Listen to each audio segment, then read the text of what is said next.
మతాన్ని హేళన చేసిన కరుణాకర్ రెడ్డిపై చర్యలు తీసుకోవాలి. పోలంరెడ్డి దినేష్ రెడ్డి డిమాండ్. ప్రపంచ వ్యాప్తంగా దేవతగా కొలిచే గోమాతలపై టీటీడీ మాజీ చైర్మన్ కరుణాకర్ రెడ్డి అనుచిత వ్యాఖ్యలు చేయటం సరికాదని రాష్ట్ర ఎన్విరాన్మెంట్ చైర్మన్ పోలంరెడ్డి దినేష్ రెడ్డి అన్నారు. అతను ఒక క్రిస్టియన్ మతానికి చెందినవాడు, ఒక నాస్తికుడు. 2 సార్లు టీటీడీ చైర్మన్ గా పనిచేసినా ఇతను కనీసం గోశాలలో గోవుల గురించి, రికార్డుల గురించి తెలియకపోవటం దారుణమన్నారు. గతంలో తిరుమల తిరుపతి దేవస్థానంలో వెంకటేశ్వర స్వామి ఒక నల్ల రాయి అని, అతనిపై చెప్పులు విసిరేస్తే తప్పేంటి అని గతంలోని అనుచిత వ్యాఖ్యలు చేశారు. గతంలో టీటీడీ చైర్మన్ గా పనిచేసిన వ్యక్తికి గోశాలను ఎలా నిర్వహిస్తారో తెలియని పరిస్థితుల్లో ఆయన ఉన్నారంటే ఆయన గతంలో బాధ్యతలు ఎలా నిర్వహించారో అర్థమవుతుందన్నారు. ఎక్కడో గోవులు చనిపోతే ఆ ఫోటోలను తీసుకుని తిరుమల తిరుపతి దేవస్థానంలో చనిపోయినట్లు చిత్రీకరించడం దారుణమన్నారు. తిరుమల తిరుపతి దేవస్థానంలో ఎన్నో ఏళ్ల నుంచి గోవులు ఉన్నాయి. వాటిలో కొన్ని వృద్ధాప్యం వల్ల, అనారోగ్యం వల్ల చనిపోతూ ఉంటాయి. వాటి బాగోగులు ప్రతిదీ రికార్డుల్లో పొందుపరిచి ఉంటారు. అయితే మాజీ టీటీడీ చైర్మన్ గా పనిచేసిన ఇతను గోశాలలో ఎన్ని గోవులు వస్తున్నాయి, ఎన్ని చనిపోతున్నాయి అనే విషయంపై రికార్డులు ఉన్నాయి. 2 సార్లు టీటీడీ చైర్మన్ గా పనిచేసిన ఈయన ఎక్కడో గోవులు చనిపోయిన ఫోటోలను తిరుమలలో చనిపోయినట్లు చిత్రీకరించడం దారుణమని పోలంరెడ్డి దినేష్ రెడ్డి అన్నారు. అందరికీ నమస్కారం. ప్రపంచవ్యాప్తంగా ప్రత్యేకించి భారతదేశంలో ఒక దేవతగా కొలిచే గోమాత మీద ఈ రోజున కరుణాకర్ రెడ్డి గారు అనుచిత వ్యాఖ్యలు చేయడం జరిగింది. ఆయన గతంలోనే మనం అందరం కూడా చూసాము.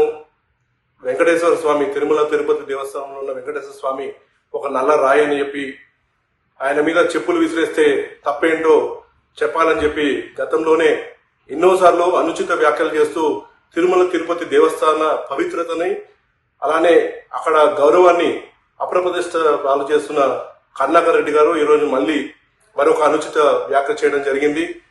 గతంలోనే ఎన్నోసార్లు కరుణాకర్ రెడ్డి క్రైస్తవ మతానికి చెందిన వ్యక్తి, అతన్ని తిరుమల తిరుపతి దేవస్థానానికి చైర్మన్ చేయొద్దని చెప్పి ఎన్నోసార్లు తెలుగుదేశం పార్టీ ఎన్నో నినాదాలు చేసి, ఎన్నోసార్లు మేము ధర్నా చేసినా కూడా అవన్నీ కూడా ఖాదరు చేయకుండా జగన్మోహన్ రెడ్డి గారు కరుణాకర్ రెడ్డి గారిని టీటీడీ చైర్మన్ గా చేశారు.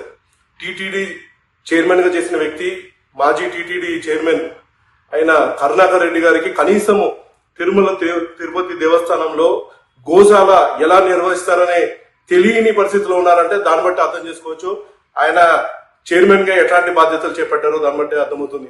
ఈ రోజున ఎక్కడో ఫోటో తీసి ఎక్కడో 100 గోవులు చనిపోతే ఆ గోవులన్నీ కూడా తిరుమల తిరుపతి దేవస్థానంలో చనిపోయాయని చెప్పి ఒక తప్పుడు ఈ ప్రచారాన్ని లేవనెత్తారు.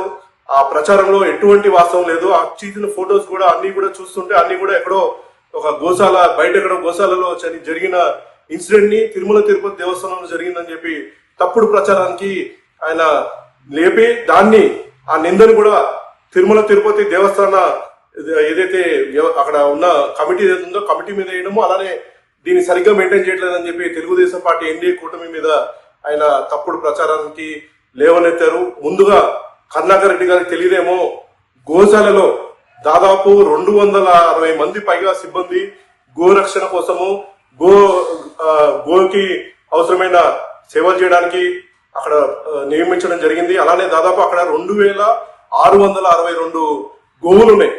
గోవులు రోజు కూడా కొన్ని గోవులు ఏంటంటే ఎన్నో రోజులు, ఎన్నో ఏళ్ల నుంచి గోవులు అన్ని కూడా ఆ గోశాలలో ఉన్నాయి కాబట్టి కొన్ని వృద్ధాపంతోనో లేదా కొన్ని జబ్బులు బట్టి కొన్ని చనిపోవడం జరుగుతుంది. ఏ గోశాల అయినా జరిగేది అదే.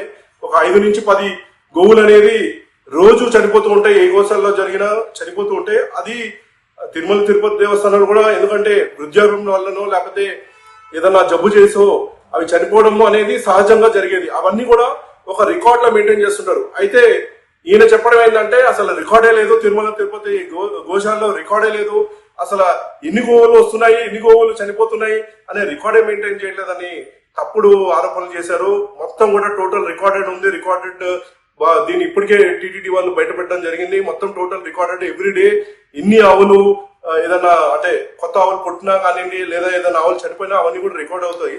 అయితే ఇటీవల ఏమైందంటే నిన్న జరిగిన ఇన్సిడెంట్ ఏంటంటే కొన్ని ఆవులు వృద్ధాపం వల్ల అలానే ఏదైతే జబ్బు చేయడం వల్ల ఒక 40 ఆవులు చనిపోతే 40 ఆవుల్ని కూడా ఏదైతే హిందూ ధర్మ ప్రకారము వాటికి చేయాల్సిన అన్ని ప్రకారంగా వాటిని అన్ని చేశారు. అవన్నీ కూడా రికార్డ్ చేయడం జరిగింది. అయితే జరిగింది తిరుమల తిరుపతి దేవస్థానంలో ఈ తప్పుడు ప్రచారం చేస్తున్నారు. కరుణాకర్ రెడ్డి గారు ఏదో ఊచకోతు కోసినట్టు హిందూ మనోభావాలతో అలానే తిరుమల తిరుపతి దేవస్థాన పవిత్రతతో ఆటలాడుతున్నారు కరుణాకర్ రెడ్డి గారు. ఆయన ఒక నాస్తికుడు, క్రిస్టియన్ మతానికి చెందిన వ్యక్తి. గతంలో టీటీడీ చైర్మన్ గా బాధ్యతలు వహించి కూడా తిరుమలలో ఎలాంటి యాక్టివిటీ చేపడతారో, టీటీడీ బోర్డు ఎలాంటి యాక్టివిటీ చేపడుతుందో కనీస అవగాహన లేని వ్యక్తి. అలాంటి వ్యక్తి మీద ఖచ్చితంగా తిరుమల తిరుపతి దేవస్థానము యాజమాన్యం అంతా కూడా కేసు పెట్టాలి. ఆయన మీద డెఫినెట్ గా చర్యలు తీసుకోవాలి.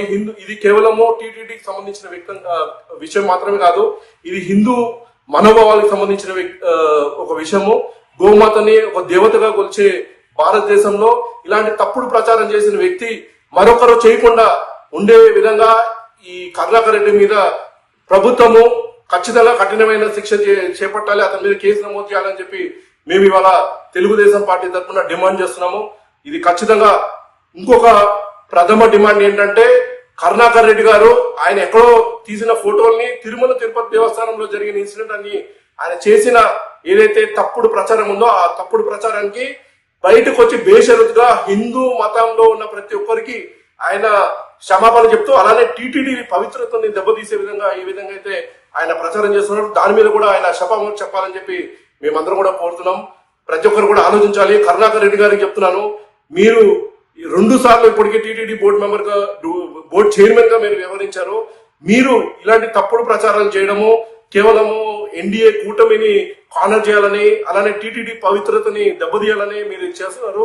ఖచ్చితంగా మీరు బయటకు వచ్చి బేషరతుగా అందరినీ క్షమాపణ కోరాలని నేను కోరుకుంటాను.